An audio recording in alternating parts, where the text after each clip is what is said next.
When I think back to that winter in Colorado, I can still feel how excited I was.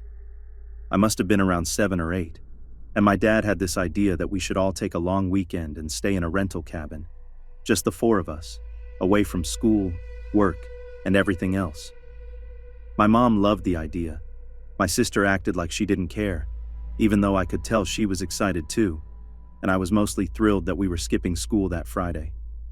The drive up felt like it took forever, but stepping out into that freezing air made the whole trip suddenly feel like a real adventure. The cabin itself was simple, nothing fancy, just wood, cold floors, and a bunch of old furniture, but it felt comfortable in a way that made me think we'd have a good few days there. We got settled in, figured out where we were all sleeping, ate a quick dinner, and then pretty much went straight to bed because it was already late and there wasn't much to do in the dark. That first night, I woke up to this noise outside, something steady and slow that reminded me of someone walking. I pulled back the curtain, expecting to see a deer or maybe a fox, but there was nothing. I convinced myself it had to be an animal anyway, and tried to fall asleep. Then it came again, slow crunches moving over the snow. This time I shook my sister awake. She listened, then got up with me and walked to the window. We spotted something out there, but it was too far and too dark to tell what. It wasn't moving like an animal, though. We didn't want to get its attention, so we slipped back into our beds and tried to ignore it. I don't think either of us slept well after that. By morning, the weirdness of the night had faded a little, and the smell of breakfast helped push everything else out of my mind. Dad was already outside when I woke up, so I asked my mom if I could go out and help him with whatever he was doing. When I stepped outside, I saw he wasn't alone. There was a short guy standing with him. A round face, shaved head, heavy jacket, and one of those veteran caps you see older men wear. He looked uncomfortable, though. Not shy, more like nervous. He was sweating despite the cold, and even as a kid I could tell something about that didn't make sense. My dad introduced us, and the man told me his name was Patrick. He smiled at me like he wanted to seem friendly, and at the time I didn't really have the sense to question anything he said. He mentioned he was staying in a cabin nearby with his family, and just wanted to introduce himself since we were close by. My dad seemed to trust him right away. Too much, looking back. He even invited him inside for breakfast. Everything felt normal for a while, and if I hadn't scratched my knee later that morning, the rest of the trip probably would have stayed ordinary. But while my dad was inside helping my mom with something, I slipped on a patch of snow and hit my knee hard. I started crying, and before I could even call out for my parents, Patrick hurried over. He told me he had Band-Aids in his cabin and said I could come with him to clean the cut. I agreed without thinking. At that age, I didn't know how to see danger in places where adults weren't pointing it out for me. We walked and talked, but as the minutes went by, I realized his cabin wasn't anywhere near ours. It took almost half an hour of walking before we reached it, deep into the trees where everything felt quiet in a way that made the air feel heavy. The cabin looked lived in, but messy, and the moment we stepped inside, I knew something was wrong. There was no family, no sign of anyone else at all. Clothes everywhere, dishes piled up, the air stale. When I asked where his family was, he ignored the question, locked the door, and told me to sit while he got the Band-Aid. He cleaned my knee, but he kept holding my leg long after he needed to. He rubbed his hand up and down and told me I was pretty strong for my age. I didn't know what to say. Every part of me just told me something was off. Then he asked how old I was, how much I weighed, and what shoe size I wore. I told him my age but didn't know the other answers. He nodded like he was thinking through something private, something he didn't want me to understand. He asked me to stay for lunch, and when I said I needed to get back, he told me no. His tone changed completely, still calm on the surface, but with something wrong underneath it. Before I could think of what to do, a loud bang came from the bedroom. He snapped his head in that direction and stormed over, yelling at someone on the other side of the door. Then he came back out smiling like nothing had happened. He said his wife was sick and couldn't have visitors. A minute later, she walked out anyway. I still remember her face. Pale, exhausted, eyes swollen like she'd been crying for days. She looked at me in a way that made me think she wanted to say something but couldn't.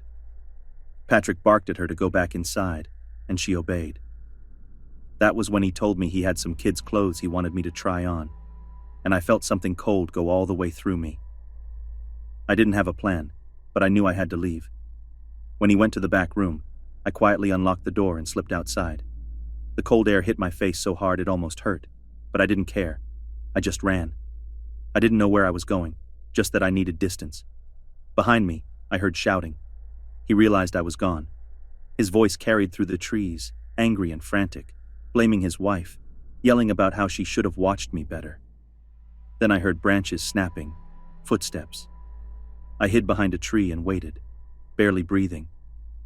He walked outside, scanning the woods, calling out in this sweet voice that didn't match the anger I'd heard seconds earlier. He promised toys, games, whatever he thought might get a kid to walk back to him. I ran again, pushing forward through brush and snow until my legs felt weak. After what felt like forever, I caught sight of a roof through the trees, our cabin. My dad was outside, calling my name, and the second he saw me burst out of the woods crying, he ran over. I told him everything. He got the owner on the phone immediately, and the owner told him no one had rented the cabin Patrick claimed to be using. We packed up and left right then. The police searched the place later and said Patrick was gone, his wife was gone, but all his things were still there like he'd just abandoned everything. And that was it. No follow-up call, no explanation, nothing. I still think about that weekend sometimes, mostly because of how close I came to not making it back, and because I still wonder what happened to that woman behind the door.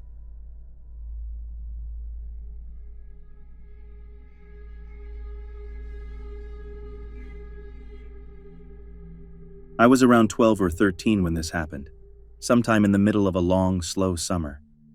I grew up in a tiny town in southern Ontario, where there really wasn't much to keep a kid occupied. So every year my dad would take 2 weeks off work, and we'd head north for a cabin trip. It became a bit of a tradition for us, and our favorite place to go was always Manitoulin Island. Getting there took most of a day, 6 hours up highways that seemed to get thinner the further north we went, and then a 2-hour ferry ride across the lake. As boring as the drive could be, the ferry always made the whole thing feel like an adventure. On that particular trip, the ferry was fairly packed with tourists. Families hunted for a table near the windows. Couples took photos. And my dad and I spent most of the time wandering around the upper deck. At one point, we walked through the tourist lounge and noticed an older man standing in the corner holding a stack of stapled papers. He was dressed strangely for a summer ferry ride, wearing a faded suit jacket and loosely pressed pants, and he seemed to be quietly offering his papers to anyone who passed by. We took one out of curiosity. It turned out to be a map, if you could even call it that, drawn in some free program with crooked lines, little pixelated trees, and hand-typed labels. It listed spots around the island, scenic overlooks, beaches, recommended trails, places to fish, and tiny dots labeled as picnic areas. It looked amateur, but harmless enough. We thanked the man and moved on. When we went back through the lounge about half an hour later, he was gone. My dad assumed he'd just given away the last of his maps and left. I didn't think too much about it either. By the time we actually reached the island, unpacked the car, and got settled into the cabin, the two of us were wiped out.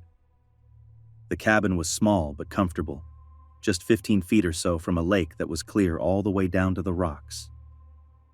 Over the next week and a half, we did exactly what we always did. Drove to every end of the island, visited small tackle shops, bought unnecessary snacks from general stores that probably hadn't changed since the 70s, and stopped at all the major landmarks. It felt like our usual summer trip. On the last few days, we ran out of our usual ideas of places to go. That's when my dad remembered the strange little map from the ferry. He pulled it out from the glove box, smoothed it across the dash, and started pointing out the marked spots. Near the very bottom right corner of the page was a thin dotted line winding out toward the lake. At the very end of the line was a mark labeled picnic area. It was in the lowest corner of the island that regular drivers could reach, according to the map. It looked remote, but not impossible to get to. Dad said it might be a cool ending to the trip, so we packed lunch, threw our gear into the old '88 Mustang ragtop, and headed out. The car had been struggling the whole trip. Its oil pressure would dip whenever it got too hot, but it always bounced back after resting. Dad maintained it himself and wasn't too bothered. We figured this would be one last drive before letting the car cool off for the night. The first part of the route felt normal, just long stretches of forest and open fields. But as we got deeper into the island, things changed. The houses that showed up along the road were sagging, badly weathered, with tarps instead of roofs and plywood nailed over windows. In one of the small indigenous communities we drove through, we saw almost the entire town outside, all of them covered in thick red and black paint. They watched us as we passed. Dad whispered that it was probably a ceremony and that we shouldn't stare. We kept going. Eventually, we reached the turn that led to the dotted line on the map. The pavement shifted into a hard, cracked stone that gave way to gravel, and before long we were riding on plain dirt. The trees closed in overhead so tightly that looking up felt like looking into a tunnel. The houses stopped altogether. Even the telephone poles ended abruptly behind us, almost like whatever existed beyond that point didn't participate in anything the rest of the island relied on. The further we drove down that narrow dirt road, the stranger everything felt. There were rusted pieces of logging machinery leaning against mangled tree trunks, the kind of equipment that should have been hauled away years earlier. Dad tried lightening the mood by joking about how we looked like we were driving into one of those Lost in the Woods movies, but even he sounded uneasy. We kept going, mostly because turning around on that tight road would have been nearly impossible. After a long stretch of nothing, the road suddenly opened into a wide clearing. What we saw there took a moment to understand. Just off to the side of the clearing was a towering wooden structure, something that looked uncomfortably like an enormous stake or pyre. It rose about 15 feet high, built out of logs and branches tied together. Halfway up was a platform, and from the middle of that platform, a thicker log stuck up several more feet. It looked like something meant for a ceremony, but not anything peaceful. A little further in stood a 2-story house. It had the design of something older, almost plantation style, but nearly every window was shattered, and the front door was hanging from one hinge. 10 feet from the house was a sharp drop straight to the lake, and near the edge of the clearing, right beside a beat-up white van that looked like it had rolled through a ditch, was a single picnic table, a normal wooden picnic table, sitting there like it was part of some friendly roadside stop. My dad and I looked at each other, both thinking the same thing, that nothing about this place matched anything on that little printed map. Before either of us said a word, I noticed movement near the house. A cloud of dust kicked up from behind it. A red pickup truck shot into view, bouncing hard over the uneven ground, and the moment Dad realized it was barreling straight toward us, he didn't hesitate. He threw the Mustang into reverse and spun the entire car around so fast I had to grab the seat to steady myself. He floored it, and that's when the car started beeping. The oil pressure had dropped again, this time dangerously low. The engine sounded strained, like it was begging for a break, but my dad kept pushing it. The whole car bucked and rattled as we tore back down the dirt road. Every deep hole in the ground sent us airborne for half a second. I glanced behind us a couple times, expecting to see the red truck, but all I saw was dust and trees. Once we reached the gravel section again, the Mustang seemed moments from giving up entirely. Dad kept going until the pavement reappeared, and only then did he finally look behind us. No truck. Nothing. He still didn't slow much, though. It took us another 20 minutes to reach an area with functioning buildings. We pulled into a garage and the car nearly stalled out as he shut it off. The rest of our trip was quiet. We stayed near the cabin and didn't talk much about what happened. When it was time to leave the island, we kept an eye out on the ferry, hoping to see the man who gave us that map, but he wasn't there. We even asked a few locals about the picnic spot. None of them recognized the road past the small towns, and a couple of them told us that the people in those areas weren't exactly welcoming to outsiders. I still think about that clearing sometimes. The massive wooden stake, the abandoned house, the van, the truck that came out of nowhere. Maybe it was nothing more than some kind of isolated property with people who didn't like uninvited visitors. But the map, the way it specifically led us there, and the feeling that something was very wrong still sits in the back of my mind. If anyone ever goes to Manitoulin Island, I'd still tell them it's a beautiful place.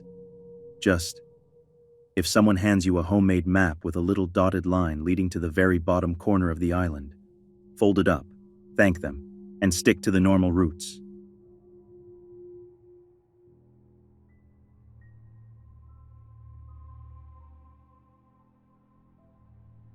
When I was around 13 or 14, Pat, my best friend at the time, invited me on this camping trip his dad and uncles did every year.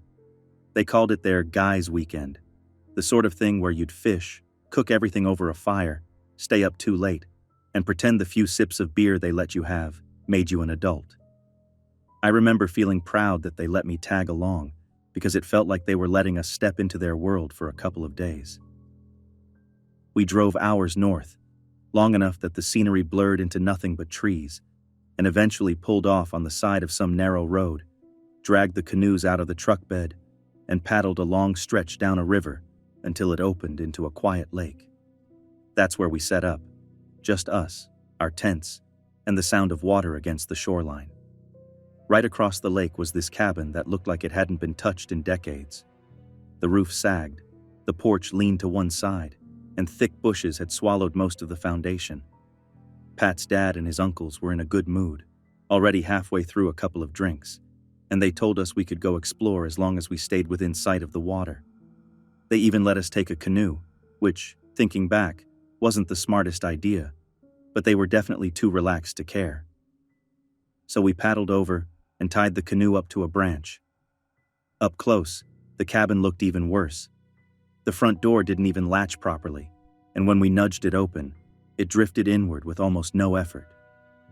The inside was the complete opposite of what we expected. Instead of dust and broken furniture, it looked like someone had been hanging out there recently. There were empty beer bottles rolling around, old magazines scattered across a table, and a bong sitting by the window like someone had used it that morning.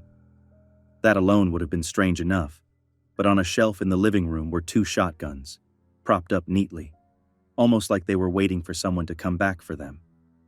We were idiots, and we definitely shouldn't have touched them, but at that age the temptation to act tough overruled any sense we had. We didn't load anything or fire them, just walked around like we were in a movie, trying to look cool. Then we wandered into one of the back rooms, and that's when everything started to feel wrong. There were mannequins, full-size ones like you'd see in store windows, but none of them had clothes. They all had wigs, though, some short, some long, all different colors. Something about it made the inside of my chest tighten in a way I didn't understand at that age. We agreed without even saying it out loud that we should leave. We put the guns back exactly where we found them, got out, and paddled back to camp as fast as we could. When we told Pat's dad, he stopped laughing. He didn't yell at us, but the way he listened, the way he kept glancing across the water, told me he wasn't happy we'd gone over there. That evening he cooked up a fish Pat caught, and we were all eating around the fire when a motorboat came across the lake. 2 men were in it, older than our dads by a few years, and they pulled up right to our spot. At first they were friendly, asking about our trip and joking around, but there was something about the way they kept looking at us that made my stomach feel tight. They eventually invited all of us back to their cabin to hang out, and when Pat's dad politely said no, they kept pushing. One of them even suggested Pat and I come over alone. Pat's dad shut that down immediately, and after that the mood shifted. The men stuck around for a while, but no one was laughing anymore. When they finally left, Pat's dad and his uncles stayed up the entire night by the fire. Pat and I tried to sleep, but we could hear the adults talking in low voices outside, and neither of us relaxed until we drifted off sometime before sunrise. When we woke up, everything was already packed. Pat's dad didn't explain much, just said we were heading out early. The paddle back to the truck felt longer than the trip there, and the drive home was almost silent, except for Pat's dad repeating that those men were bad news. Pat and I talked about it now and then in the years after, but we eventually stopped being friends, and I never asked exactly where that lake was. Even now as an adult, I wouldn't want to go looking for it.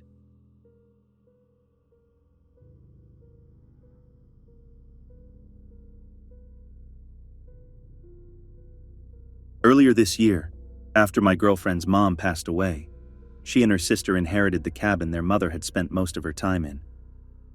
It's a quiet place tucked beside a small private lake, the kind of spot people disappear to for months just to reset. Since June, my brother-in-law and I have been heading up there on weekends to fix the place up. Nothing major, patching up walls, adding a second bedroom, putting in a pier so the kids can swim without stepping on rocks. It's been a slow project, but a good one.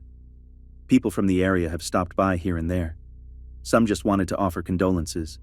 Others were curious about the work being done. Everyone's been polite. We even put a big private property sign on the dirt road where the lot starts. Most folks respect it. The only odd thing we'd seen was a Ford F-150 that rolled into the parking area one afternoon, stayed maybe 4 seconds, then reversed and drove off. But since we aren't there during the week, my sister-in-law wanted us to set up a small surveillance camera, just in case anyone decided to snoop. Last month I went up alone because my in-laws had a wedding to attend. I didn't think anything of it. Nothing I had planned required more than one person. But when I opened the front door, a heavy smell of really cheap cigarettes poured out. None of us smoke, and I grew up in a house where even guests weren't allowed to. That smell hit me harder than it probably should have. It lingered all weekend.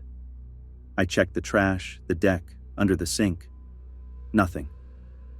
The only thing out of place was a few dirty dishes, which I chalked up to my brother-in-law forgetting to wash up before leaving. But even with that explanation, something felt off. It wasn't anything I could point to, more like this sense that someone unfamiliar had moved around the place. So over the next few weeks I kept checking the camera feed whenever I had downtime, expecting to see someone wandering around. Instead, nothing. A whole lot of nothing. Some nights the motion lights clicked on, but out there that could have been anything with fur. Today was different. We left an hour earlier than we normally do, because we wanted to finish a roofing job before the afternoon heat kicked in. I'm pretty sure that small shift is what screwed with whoever has been slipping in and out. When I walked in, I heard a door slam at the opposite end of the cabin. Not a gust of wind, not the house settling. An actual door closing fast, like someone panicked.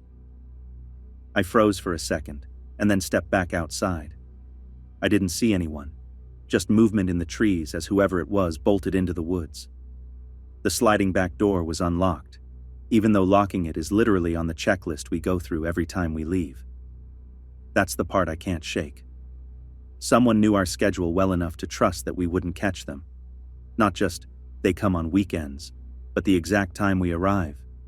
And the camera never caught them. That tells me they know exactly where the blind spots are. We finished the roofing job, but I felt watched the whole afternoon. Like someone was just far enough into the tree line to see us, waiting for us to leave again. I want to put a second camera facing the opposite direction. I'm honestly surprised we didn't do that sooner. What I don't want is to tell my girlfriend. If she thought someone had been using her mom's cabin as their personal hideout, she'd never step foot there again. And that place is the last thing she has of her mother. But I also really don't want to run into whoever has been slipping in and out when they think we're not around.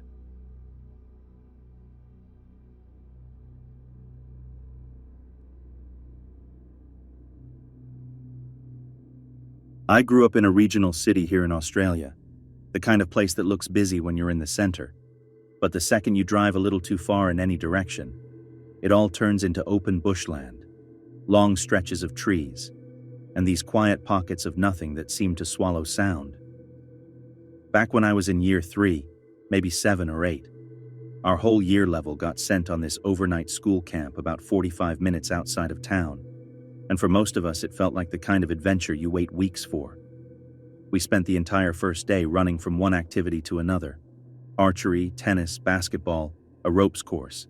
So by the time dinner was done, everyone was exhausted in that hyper-silly way kids get when the day has been non-stop. My friends and I stayed up for a while messing around, whispering across our bunks until someone finally told us to settle down.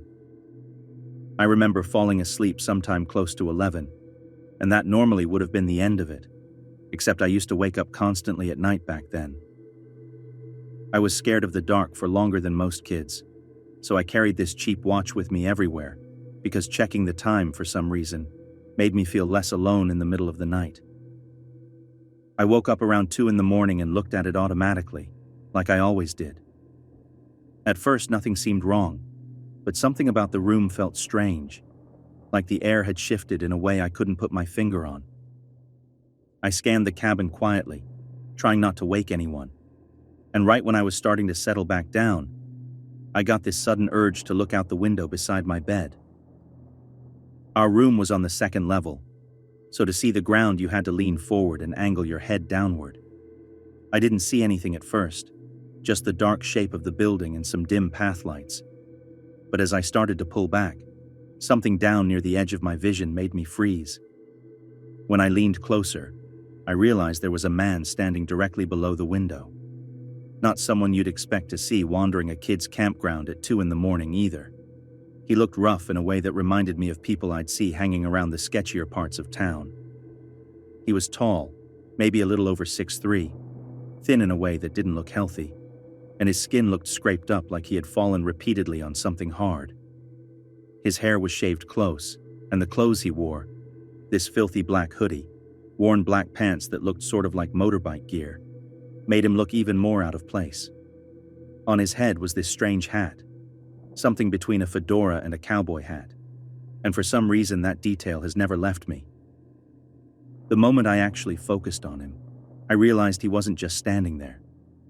He was staring directly into the window, eyes already locked on the spot where my face appeared. He wasn't shifting to look at me. He had already been watching that window before I sat up. His eyes were opened so widely, it almost looked painful, and the intensity of it scared me so much that I dropped instantly back below the window frame and slid under my blanket. I wanted to wake my friends, but I couldn't get my body to move.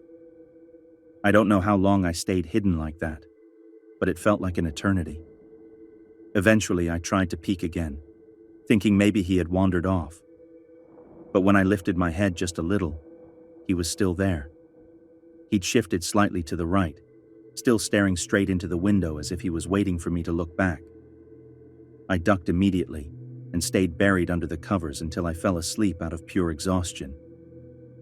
When morning came, sunlight pouring in like nothing had happened, I sat up and checked the window right away, relieved and weirdly surprised to see nothing outside.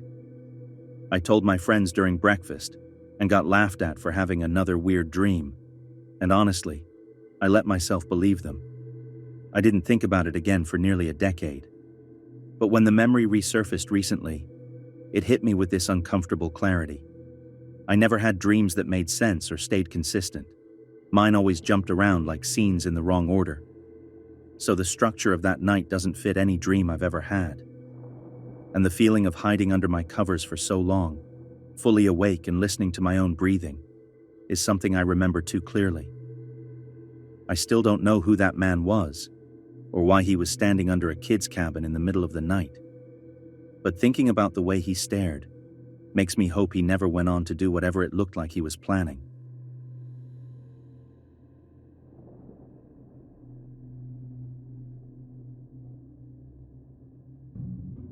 I heard this story from a friend of mine years ago, and every time he brings it up, he still gets this uncomfortable look on his face. He was about 5 at the time, sometime around the early 2000s, or maybe even a bit before, and his family had gone to spend a weekend at a summer camp they'd been involved with for a long time. They knew the full-time staff really well, so they were allowed to stay in one of the cabins, even though it wasn't during the regular season. The camp itself was split into little clusters of cabins scattered through the woods, all of them old, like genuinely old, built in the early 1930s, and only ever maintained enough to keep them from falling apart. They had those thin mesh windows that barely counted as windows, and these oversized wooden doors that creaked even when no one was touching them. With winter wind coming straight through the trees, the place could feel eerie even when you knew everyone staying there.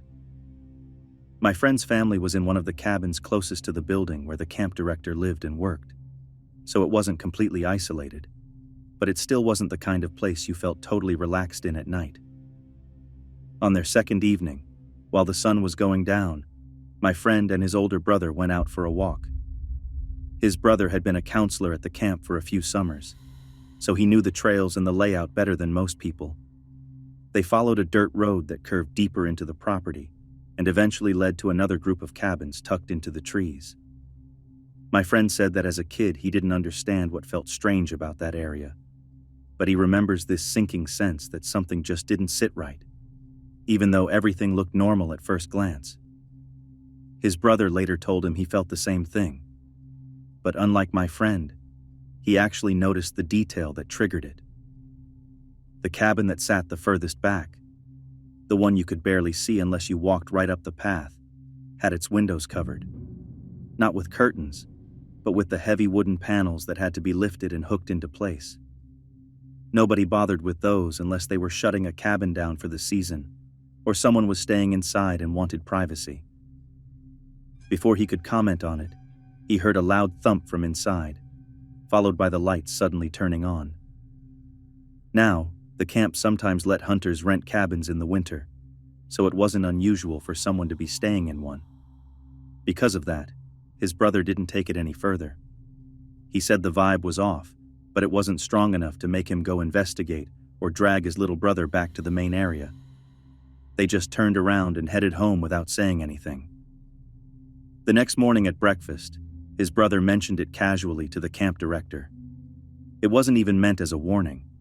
He thought he was just making conversation by asking how many cabins were being rented out that season, and mentioning he'd seen someone using one back in the woods.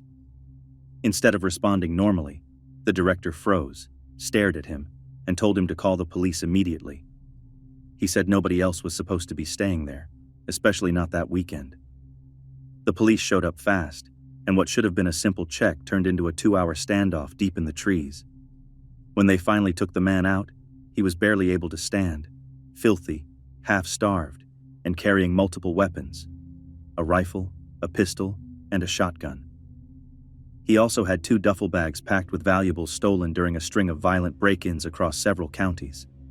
For at least 3 weeks, this guy had been living in that boarded-up cabin while families and kids walked around the area completely unaware. My friend said he didn't understand the seriousness of it at the time, but when his brother told him the full details years later, he realized how close they were to someone who absolutely shouldn't have been there.